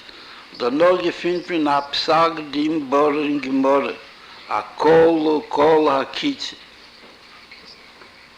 Wen hat da was tolle, aber mit Schuhe. Und danach hat man den Psag, die im Bohrer, als hier Schuhe, das a Wärter, a Zadi Gom. Und sie nicht token mit sie von Aiden, was sie mit Adahave, sie mit ne Agire, mit der Fibischutie, ist beim nicht gewöhnt in Hirur Tshuva. Mit Toa Sami mit sie ist bei Aiden, Allah es kam, wie kam, bei der Reinu, was das auch angesehen, heute Lisier, die Tocken paar Meilen Zorro. Alle Unionen, was hat getroffen, Beinen, was macht das Beinen oder Rajino, weil ich so, was nenne schon meino. Weil Jache, was kommen, die Ticken paar Meilen, aber gesehen hat man das, und gehört hat man das, und gedenken das. Und sicher kommen, Kol Israel, nicht da zusammen mit Zies, was soll sein Beefschri, als hat nie gehabt in Hirutschuh. Und hat gehabt nicht einmal, nur kam von ihm kochen. Ich weiß, hat mir nach Teinitza besser da. Das ist am Morde du Mugbo. Und am Morde du Mugbo, alle der Kodesh Baruch hat es nicht. Kommt schon befahrig in Teinitza. Und am Morde du Mugbo, mit das, was kommt, vernehmen. Danach kommt mit der Teine, Tochen, tracht nicht wegen der Gejule, Afalpi, was sagt, oder weiß, als andere sagen, und tracht wegen dem, als Zappele bechol jem Shiyove. Und danach will man, als stehen in dem Mai mit dem Maser Kola jem Kule. Es ist nicht Efscheri. Und der Rebischter Mond nicht in dem Pakisch. Ehrliche Kirche. Und was allein hat nicht gegeben, ehrliche Kirche.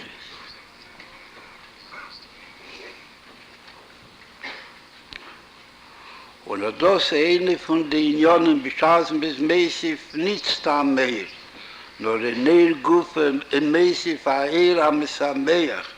An der, was ist verbunden mit Simcha, wo Simcha sich Peritz Gede. Ich sage damals, dass Peritz seine Gedorin, und Peritz die Gedorin von Welt, und Peritz die Gedorin von Cheshach, Koffel und Chuppel.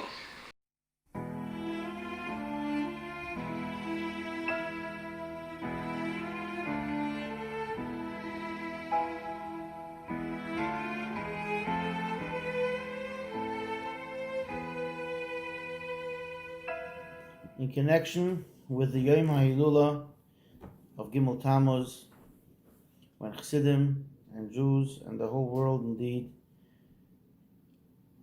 comes together to focus on the energy and the power of the day of the Yom HaHilula, of the yahrzeit, of the day of the passing of the Rebbe. And the Rebbe stated on the Yom HaHilula of Rabbi Seinu Nisiyenu, of our Rabbeim, that which our sages teach us, that on the day of a yahrzeit, everything that they did throughout their lifetime comes to a powerful pinnacle, to a point. It all comes together, and it is able to affect and accomplish salvation, Bekerev haaretz, in the innards of the earth, meaning to say, in the most physical, in the lowest, in the toughest part of the world, we can tap into a special energy to the Nasi that loved, loves, and affected, cared, worked tirelessly for us, each and every one of us, individually.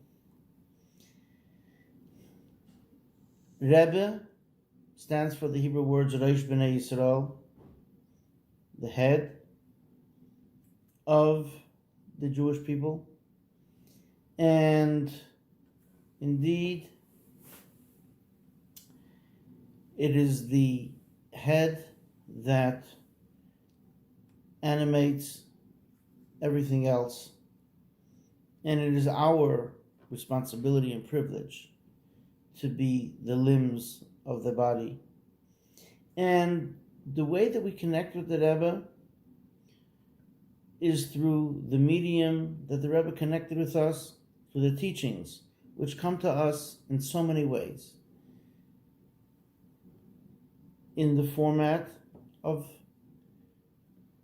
pictures, videos, letters, talks, essays. We have volumes of the Rebbe's Torah, discourses, Maimorim, Siches, the various formats that the Rebbe taught, and within his teachings, the Rebbe addressed a vast audience. We'll get to that in a moment, but within the audiences, the Rebbe spoke about various topics and at various levels, and each and every one of these is something that can guide us, and all of them are important. Each and every one of them is a point of connection, a point not only of reference, but strength, power, and helps us in everything that we do. And all of this is so much more potent on the day of the Yahrzeit, on the day when we connect, and that gives us further impetus to be able to continue and to grow in everything that the Rebbe asked of us, in our connection to the Rebbe, which is reciprocal, the Rebbe giving to Chassidim and Chassidim heeding the call of the Rebbe. And as mentioned, the Rebbe taught the revealed aspects of the Torah and the secret aspects of the Torah. And then the Rebbe also addressed individuals in so many formats, personally and in writing, and sometimes in passing in the street. And when I say so many individuals, it's from all walks of life, from all different parts of the world, from all different parts of the demographics, men, women, children, all different types of, from the simplest to the most advanced to the most sophisticated and he addressed topics in simple day-to-day life, to scientific, to business, to political, to safety issues, to the Holy Land, to just in general how life should be lived, and all with purveying to us the guidance of the Torah, and all with the goal of bringing about in this world the ultimate goal that God had in mind in its creation, to bring down the Shekhinah to this earth, as the Rebbe said in the first discourse that he delivered on the first anniversary of his assuming the leadership on Yud Shvat, on the 10th of Shvat, 1951. So on Gimmel Tammuz, we focus on our relationship with the Rebbe. And today, at this time, we're going to focus on just a small sampling, a tiny sampling of communication and instruction that the Rebbe gave to individuals. And although this was geared to the individuals that we're going to share, but certainly it is a lesson to each and every one of us, not even necessarily being in that particular situation, because no two situations are alike. But because if we look at the Rebbe's focus and outlook, we'll see that it is permeated with Torah and with practical, not only advice and guidance, but strength and instruction to how to not only cope, but to grow and to persevere and to overcome anything that may be hindering our progress. I'm not going to share, due to time limitations, many of these communications, but allow me for a moment to talk about what this is about. For the first, shall we say, 18 years of the Rebbe's leadership, the Rebbe wrote many prolific letters in Lashon Kodesh and in Yiddish, in Hebrew, in the Holy Tongue, and the amount of mail literally that reached the Rebbe and the correspondence that the Rebbe answered, we're talking about in the thousands, and many of these letters are printed in volumes called Iggud Kodesh, the Rebbe's holy letters. And the Rebbe also penned thousands of letters in English. This was prepared by his secretariat, and the Rebbe had various secretaries who prepared the letters in various languages. But as the amount of mail just grew and grew and grew, and even during the time period in the 50s and the 60s, that there were still these longer letters being written, there was, for people who were closer, let's say, and writing more often, the Rebbe gave what we call answers. Answers literally on the letter that somebody wrote, and later on this became more customary.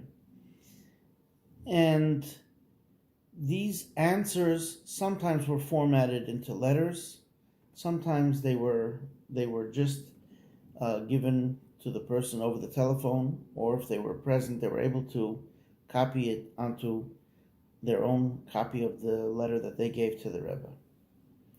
Now, if we were to focus on a sampling of these answers, we've chosen to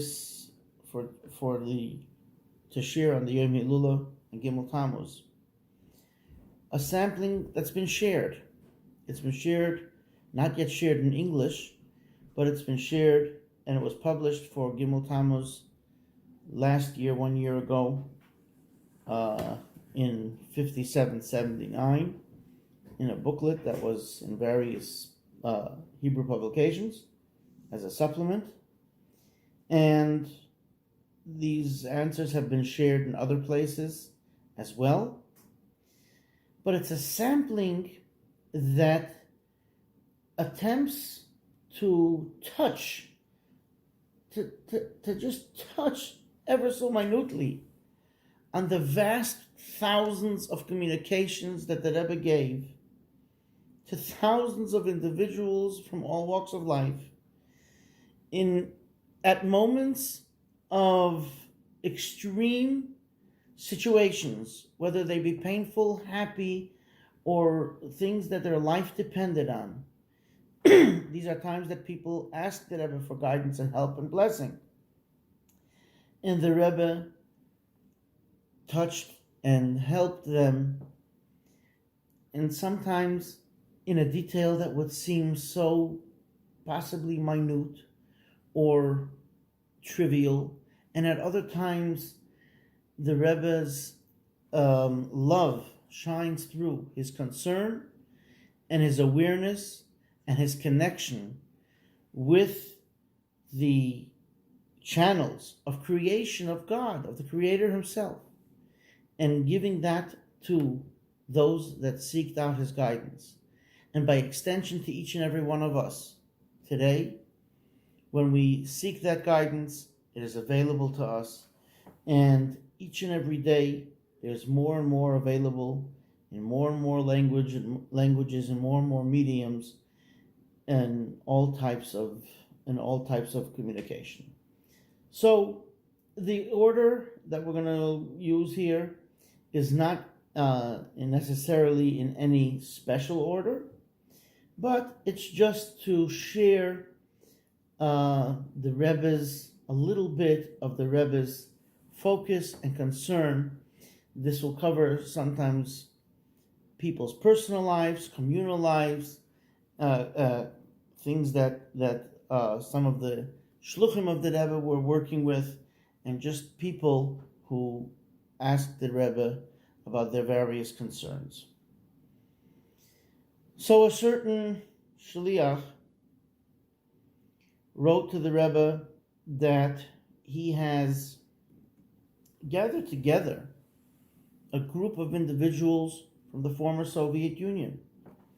And there's a mitzvah for any firstborn son that's born to an Israelite woman, meaning that the mother was not the daughter of a Kohen or a Levi, and the father is not a Kohen or a Levi, and it's a firstborn child. That means that there was no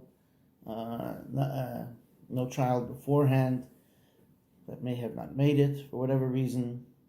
The child had to be born naturally. It's a unique mitzvah called Pidyon Haben, redemption of the firstborn.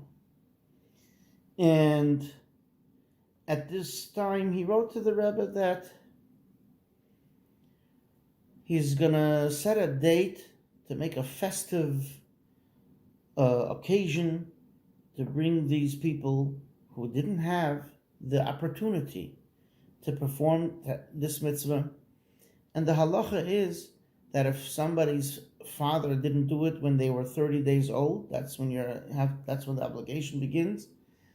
The father has to do it later, and if not, they have to do it for themselves with the community later on in life. And this is what he was doing.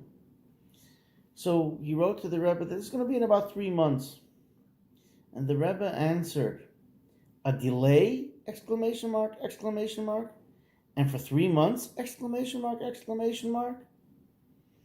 The Alter Rebbe in the Siddur, not just in the Shulchan Aruch, where he has his code of Jewish law, the way he explains it with reasons and the verses, etc.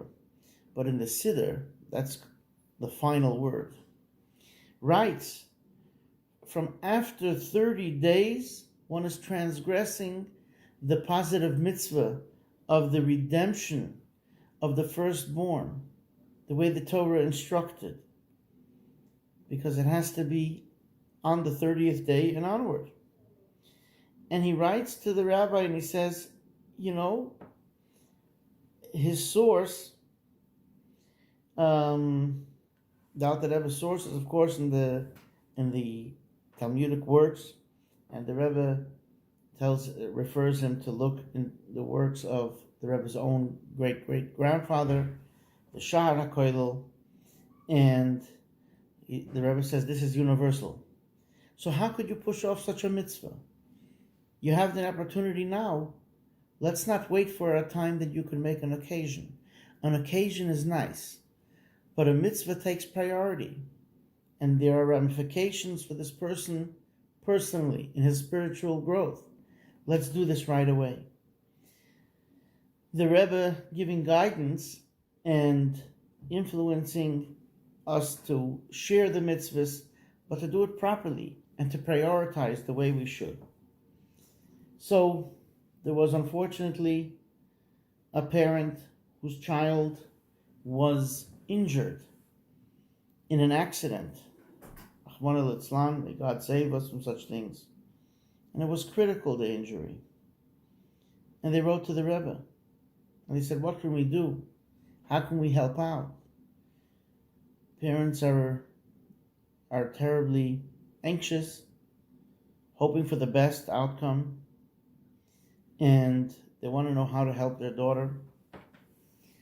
And the Rebbe says in response to your question, how to help your daughter, when the parents will conduct their day-to-day lives like the will of the healer of all flesh, who does wonders, that's of course the Almighty, as it is detailed in the Code of Jewish Law, in the Shulchan Aruch, this increases the success of the procedures that the human healers, the doctors, which the doctors are the emissaries of the healer of all flesh, the Almighty, the children of these parents. And even if the parents feel that it will be tough to change their way of life, the way they've been living until now, who doesn't do something tough for the benefit and for the good of their children?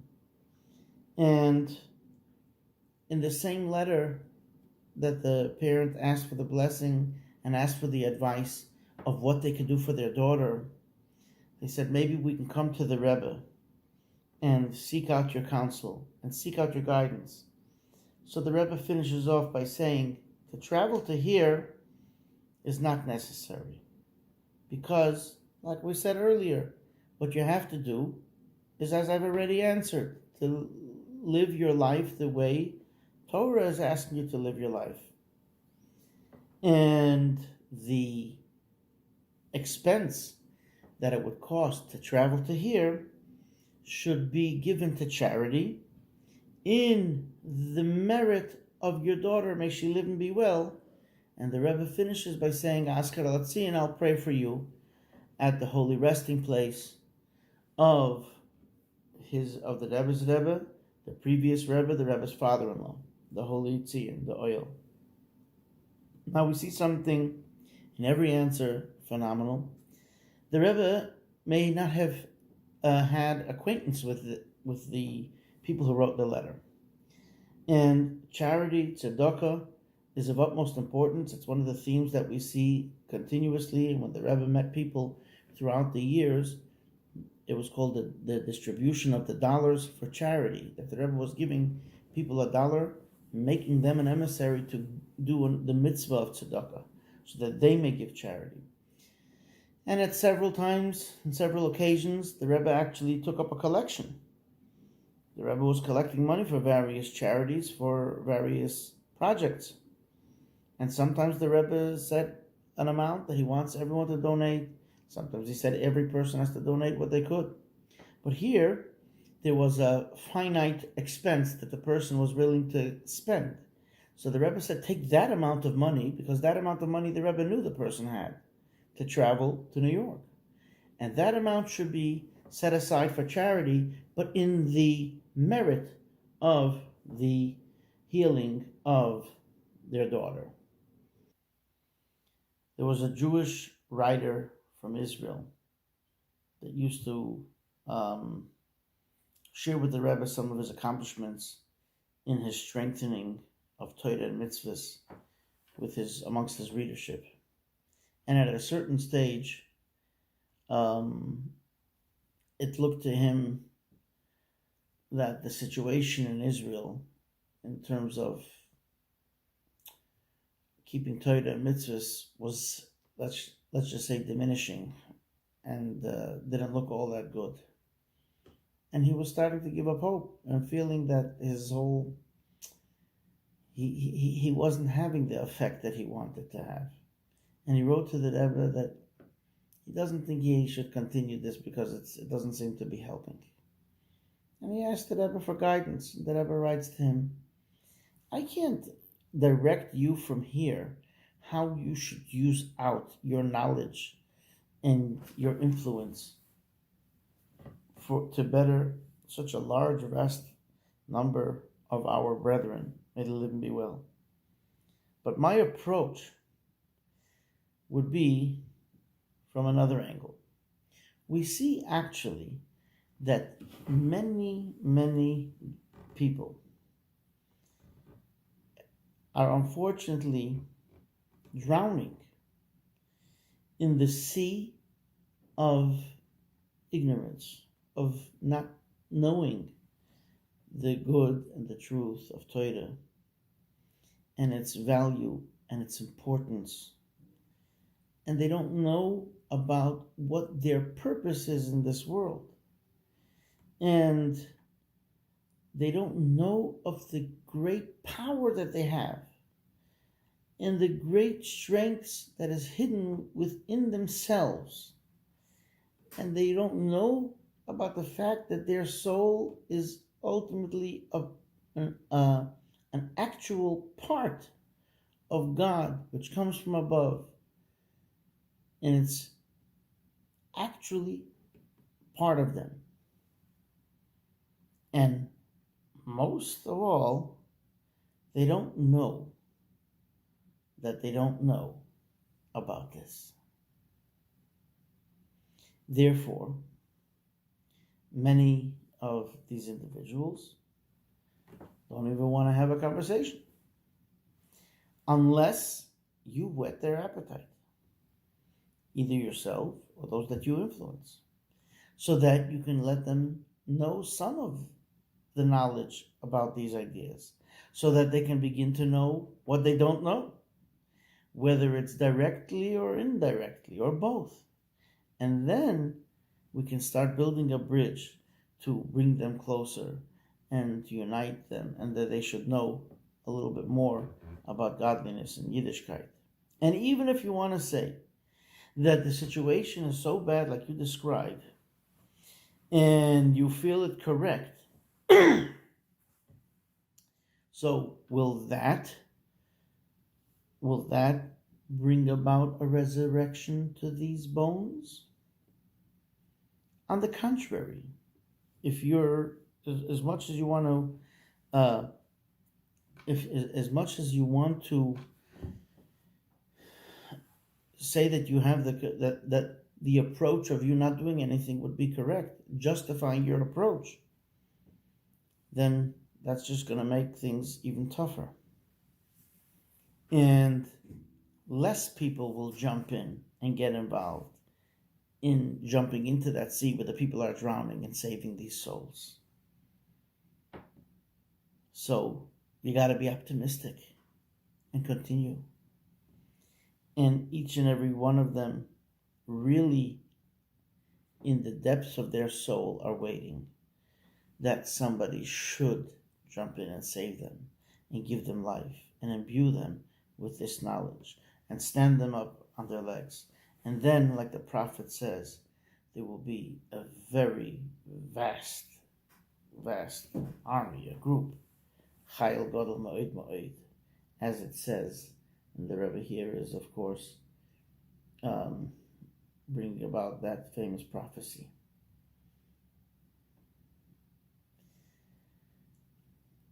Another one, the Rebbe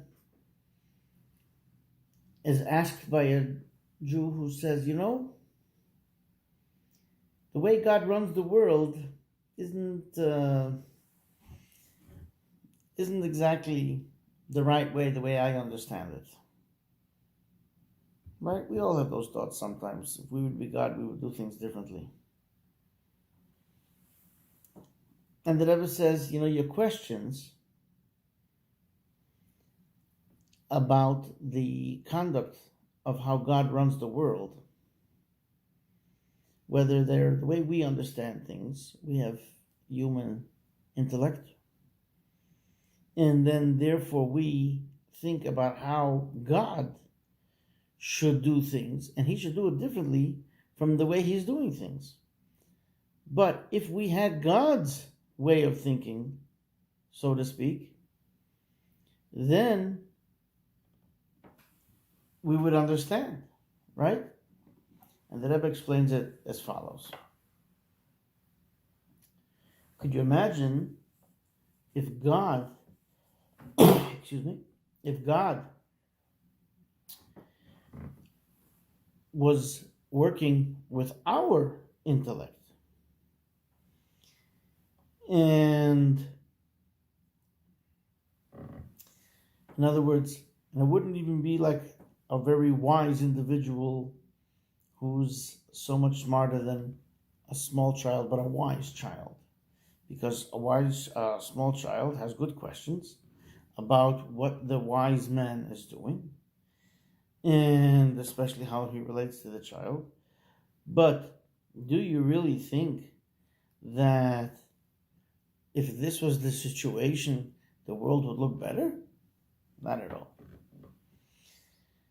Now, the Rebbe continues and says, regarding your question, if you should travel to such and such a place.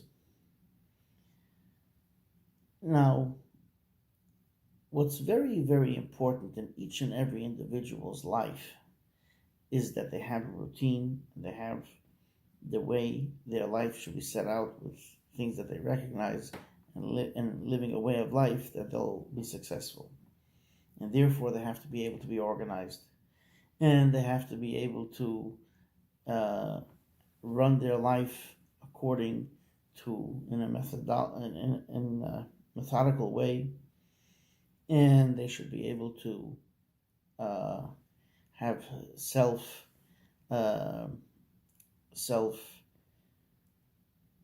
they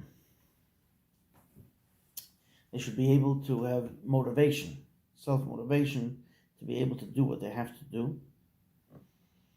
And as it appears from the rest of your letter, even though it seems that you're improving in this way, and this letter, it seems that you're doing better than your previous letter, it doesn't seem to be the right time now for you to go to a place where things aren't so standard and routine, and it seems to be more important that you stay where you are. Because if you're going to go to a place without a proper routine, and you don't have your friends that you already know, then life will be even tougher. And it's not going to help you. And then you're going to have a further struggle. And life is going to be harder. And therefore, you're going to have the problems that you have up until now increased many, many times over. Here, where you are now, you have friends and you have a routine and you have what you need, even though, like you say, it's not perfect. That's what you know. But if you're going to go to a new place, to start from scratch isn't going to be helpful.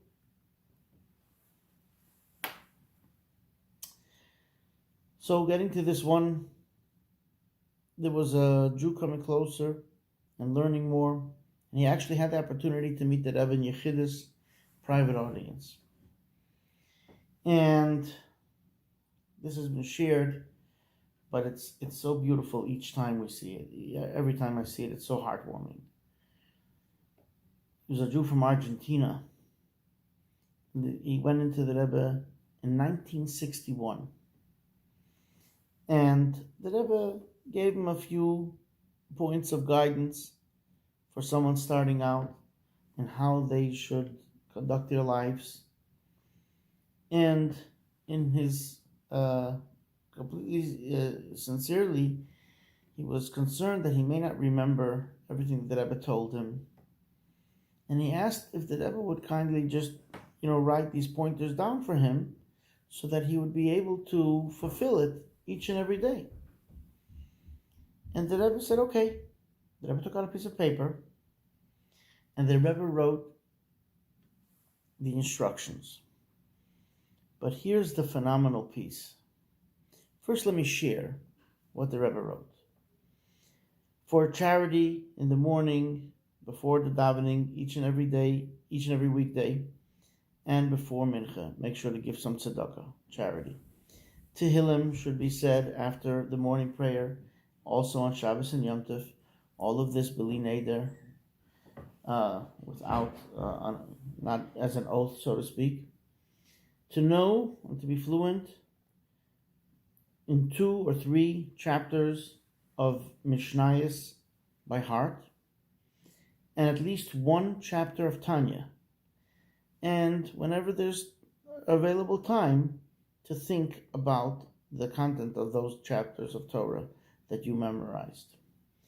To learn the necessary laws, like the laws of blessings and Shabbos and prayer, etc., and to work very hard and to endeavor to serve God with simcha and gladness of heart and happiness and joy. But here's the phenomenal piece. And hopefully they'll be able to show you this on the screen. The Rebbe wrote this in block letters because this person had not yet learned how to read and or write in script, in Hebrew script. So the Rebbe wrote out this whole note in block letters, like the letters you'd see in a siddur, so that you'd be able to read what he wrote to him. And this Jew, I believe, kept this with him all the time. And it is just an illustration of how the Rebbe's love and practical application to each and every Jew. And on the day of the Yom Hilula of Gimmel Tammuz, and each and every one of us, like we said at the outset, has the opportunity to strengthen ourselves in coming closer to what the Rebbe asked of us. The Rebbe imbues us with this power and shares the strength with us.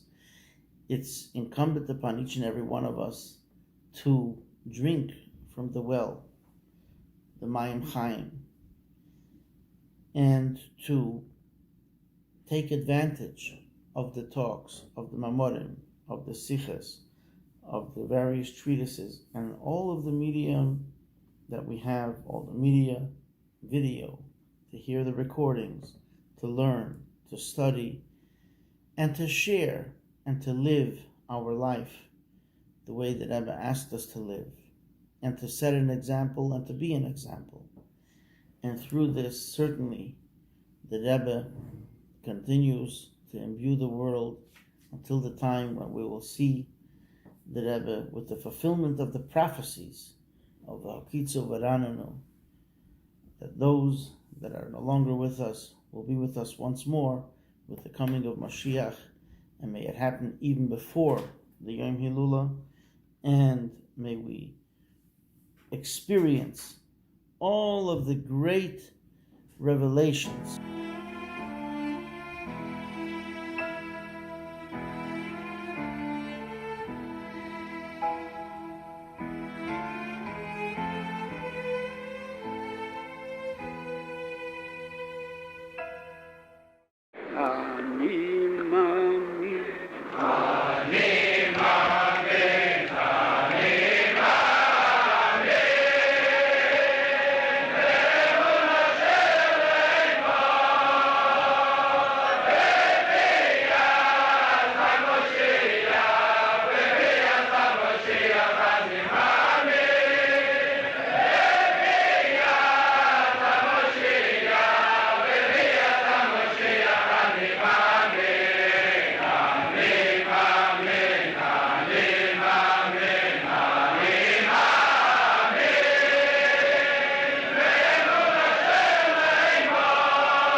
Sachen machen a Broch Achreinu, und wir haben nicht vergessen, machen a Broch Achreinu, soll bekolle Seche sein, lernen es mit Piro, velechel mit Tuvo, bebias Mashiach Tzidkeinu.